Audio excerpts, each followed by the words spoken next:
Je m'appelle sœur Catherine Dubois, et depuis aussi longtemps que je me souvienne, ma vie a été entièrement consacrée à Dieu. Née et élevée à Lourdes, en France, je suis entrée au couvent à l'âge de 20 ans, poussée par une foi inébranlable et un profond désir de servir. Le monde extérieur changeait à une vitesse vertigineuse, mais derrière les murs du couvent, la vie était paisible, ordonnée, rythmée par la prière et la dévotion. Chaque matin, je me levais avant l'aube, mes pieds touchant le sol froid de ma petite cellule. L'air du matin était toujours frais, et seul le tintement lointain des cloches de l'abbaye brisait le silence. Mes journées étaient consacrées à la prière, à l'étude et au service de la communauté. J'éprouvais une joie profonde dans ces instants de recueillement, agenouillée dans la chapelle, les mains jointes en prière, ou encore en aidant les malades dans l'hôpital voisin. Et pourtant, ces dernières années, quelque chose avait changé en moi. Un sentiment d'urgence grandissait, inexplicable. Comme une voix dans mon âme, m'appelant à prier plus intensément, à être plus attentive. Le monde semblait s'effondrer autour de nous, d'une manière que je ne comprenais pas totalement. Même parmi les sœurs, une certaine agitation se faisait sentir, une prise de conscience silencieuse que quelque chose d'important était en train de se produire. Puis vinrent les rêves. Des visions saisissantes, plus réelles que la réalité elle-même. Je voyais une grande obscurité couvrir la terre, une ombre rampante envahissant les villes, et des foules entières errant sans but, le regard vide de tout espoir. J'apercevais des flammes dans le ciel, et j'entendais une voix qui résonnait en moi avec une intensité à la fois douloureuse et remplie d'amour. « Prépare-toi. Le temps est court. » Je me réveillais chaque nuit en sueur, le cœur battant à tout rompre. Mais je n'en parlais à personne.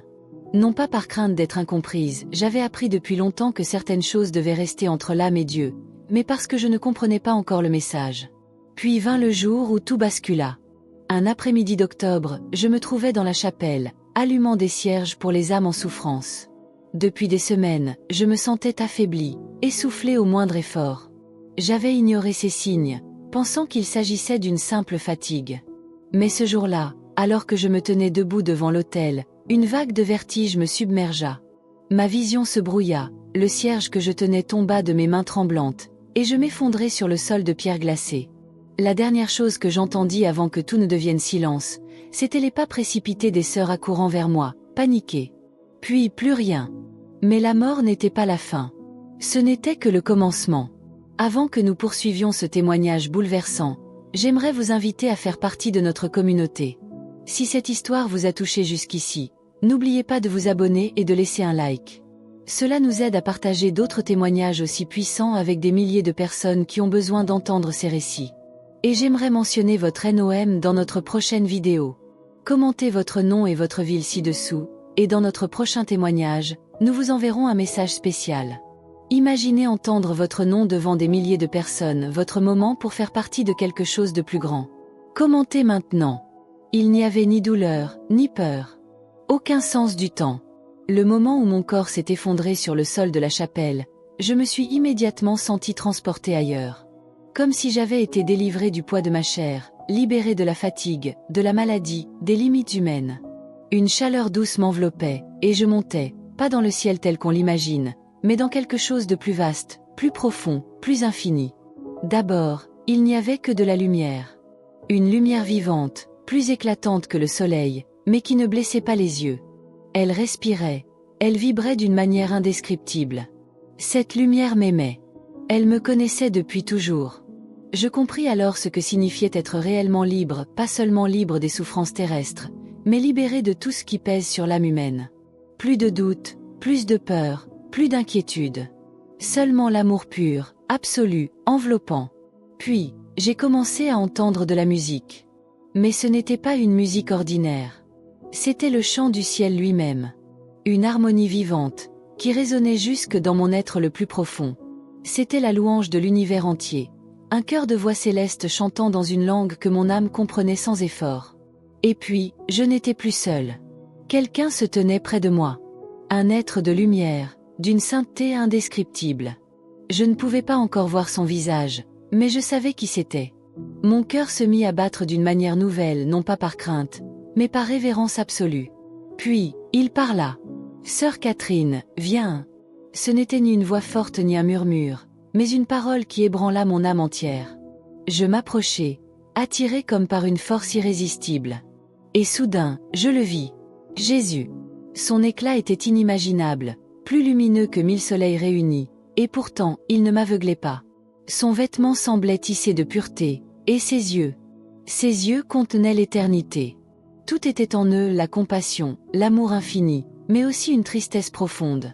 Je tombai à genoux, incapable de supporter la puissance de sa présence. Mais alors, il tendit sa main vers moi. Et quand ses doigts touchèrent mon épaule, une chaleur indescriptible m'envahit. Je ne voulais plus jamais partir. Mais alors, tout changea. La lumière autour de nous se transforma, et soudain, je regardais la terre d'en haut. Je vis des villes, des nations entières, des millions d'âmes.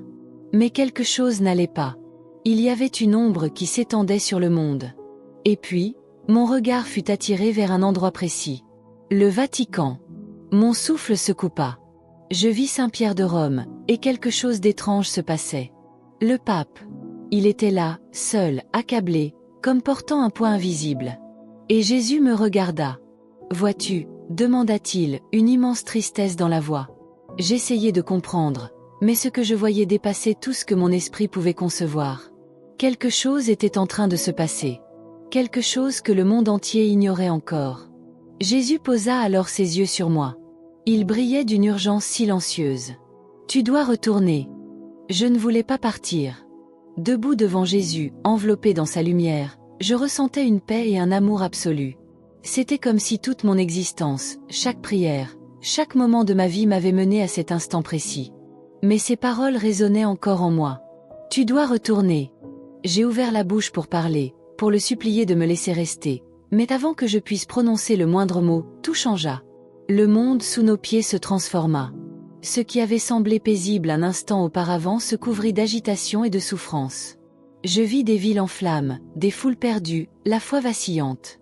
Puis, mon regard se fixa de nouveau sur Rome. Là, au cœur du Vatican, quelque chose d'indescriptible était en train de se produire.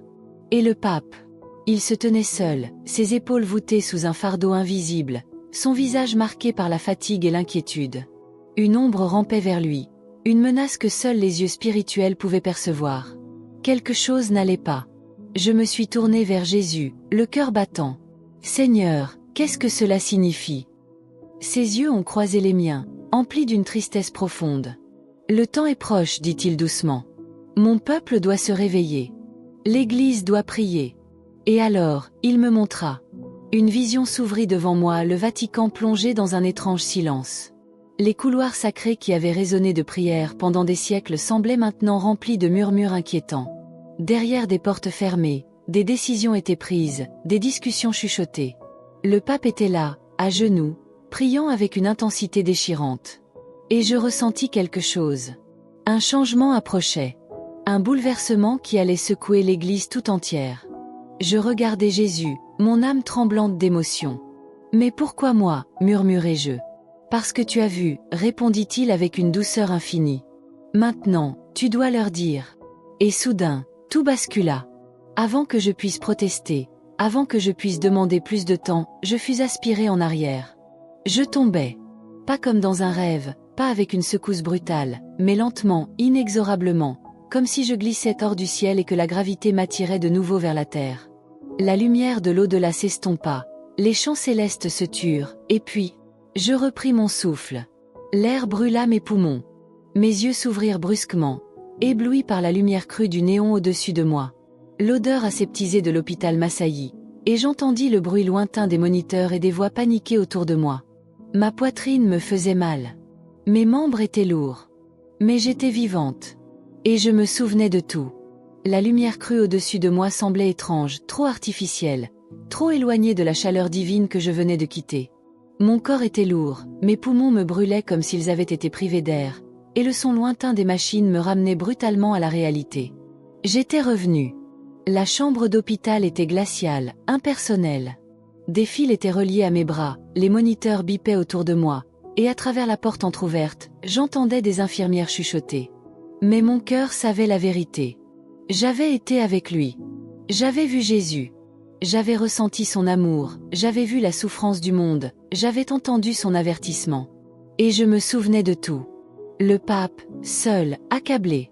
L'ombre avançant vers l'église. L'appel pressant de Jésus, Mon peuple doit prier. Un gémissement faible s'échappa de mes lèvres. Presque immédiatement, la porte s'ouvrit brusquement. Sœur Catherine, vous êtes réveillée. La voix tremblante de Mère Agnès, la supérieure de notre couvent, me parvint avant même que je ne puisse tourner la tête. Elle se précipita à mon chevet, son chapelet serré entre ses doigts ridés. Derrière elle, un médecin observa les écrans, le regard incrédule. Nous pensions que vous ne reviendriez pas, murmura Mère Agnès, les larmes aux yeux. Je tentai de parler, mais ma gorge était sèche. Le médecin me tendit un verre d'eau, et après quelques gorgées, je parvins enfin à poser la question qui me hantait. Combien de temps? Mère Agnès hésita avant de répondre. 3 jours. Je restai figée. 3 jours. J'avais été morte pendant 3 jours. Le silence dans la pièce était lourd. Je vis l'expression du médecin de l'incompréhension mêlée à du scepticisme. Mais Mère Agnès? Elle croyait. Je pris sa main entre les miennes, fixant son regard avec intensité. Je l'ai vu, murmurai-je. J'étais devant lui. Il m'a renvoyé avec un message. Son souffle se coupa, et le médecin, jusque-là concentré sur ses moniteurs, se tourna brusquement vers moi. Un message, répéta-t-elle, la voix tremblante. Je hochai la tête, le cœur battant. Le pape, murmurai-je. Quelque chose approche. Quelque chose ne va pas. Et l'Église doit se préparer. Un silence pesant s'installa dans la pièce. Le visage de Mère Agnès se ferma, comme si une peur enfouie venait d'être confirmée. Le médecin, lui, recula légèrement, comme si tout cela dépassait son esprit rationnel. Mais Mère Agnès, elle savait.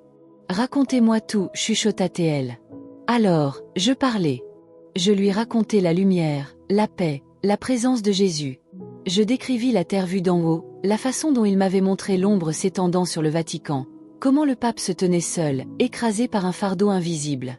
Jésus a dit que son peuple doit prier, insistai-je, ma voix plus forte malgré ma faiblesse. Il a dit que le temps est proche. Nous devons nous réveiller. Les larmes de Mère Agnès roulèrent sur ses joues alors qu'elle hochait la tête, comme si elle savait déjà que c'était vrai.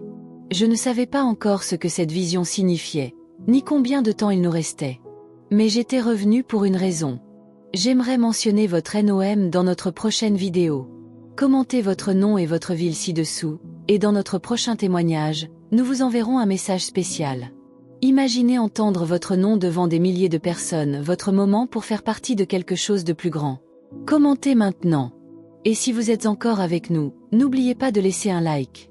Cela aide notre communauté à grandir et permet à ces témoignages d'atteindre plus de personnes qui en ont besoin.